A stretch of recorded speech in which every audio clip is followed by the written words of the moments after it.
They see my disability, I see my ability.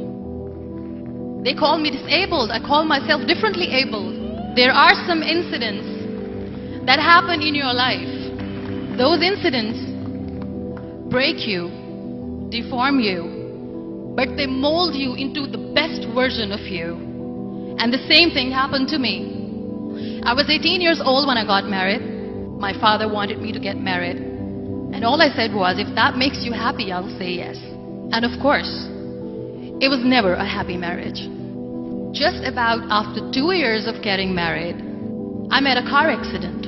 Somehow my husband fell asleep and the car fell in the ditch. He managed to jump out, saved himself. I'm happy for him. But I stayed inside the car and I sustained a lot of injuries. The list is a bit long, don't get scared. The wrist was fractured. Shoulder bone and collarbone were fractured. My whole rib cage got fractured.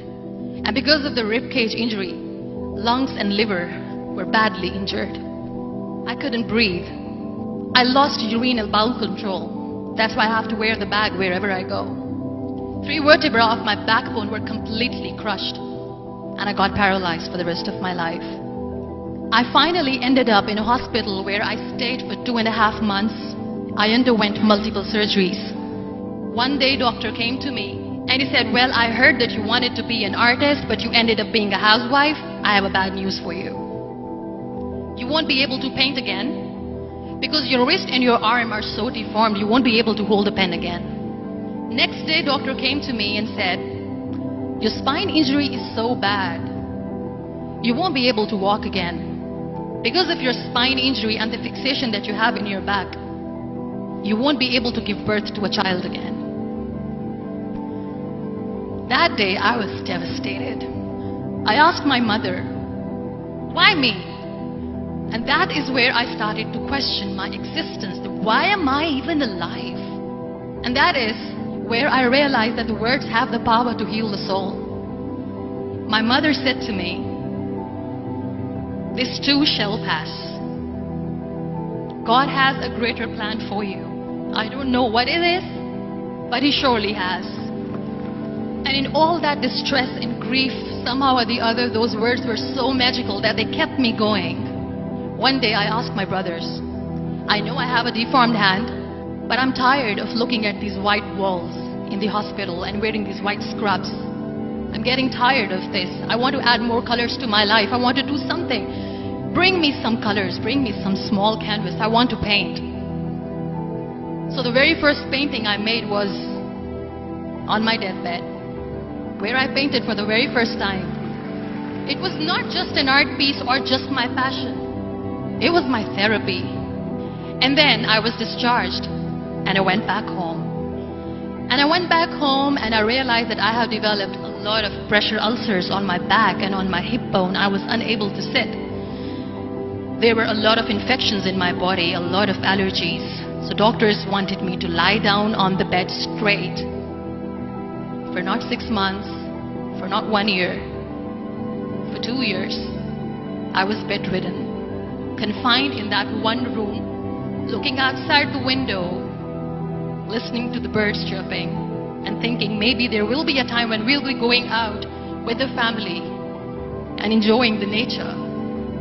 That was the time where I realized how lucky people are.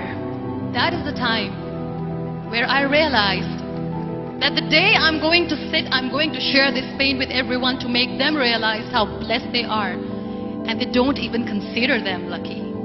That day I decided that I'm going to fight my fears. We all have fears.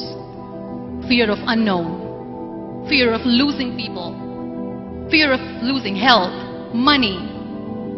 We want to excel in career, we want to become famous, we want to get money. We are scared all the time. So I wrote down one by one all those fears. And I decided that I'm going to overcome these fears one at a time. You know what was my biggest fear?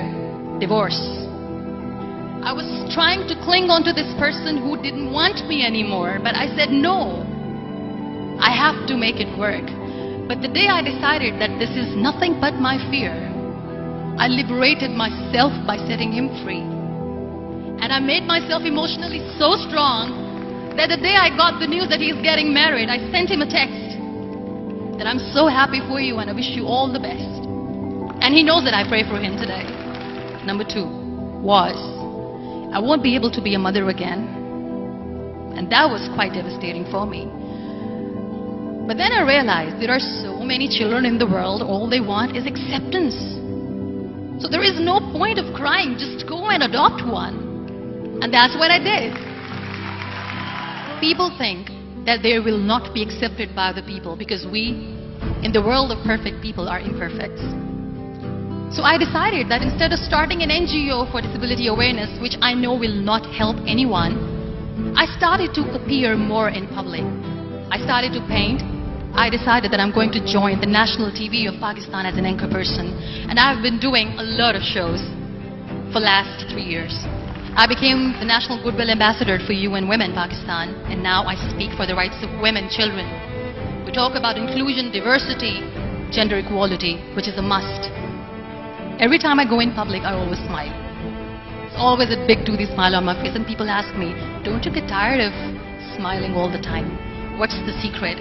I always say one thing, that I have stopped worrying about the things that I have lost, the people that I have lost. Things and people who were meant to be with me are with me. And sometimes, somebody's absence makes you a better person. Cherish their absence. It's always a blessing in disguise. Live your life fully. Accept yourself the way you are. Be kind to yourself. Be kind to yourself. I'll repeat, be kind to yourself, and only then you can be kind to others. Love yourself and spread that love. Life will be hard. There will be turmoil. There will be trials, but that will only make you stronger. So when you accept yourself the way you are, the world recognizes you. It all starts from within.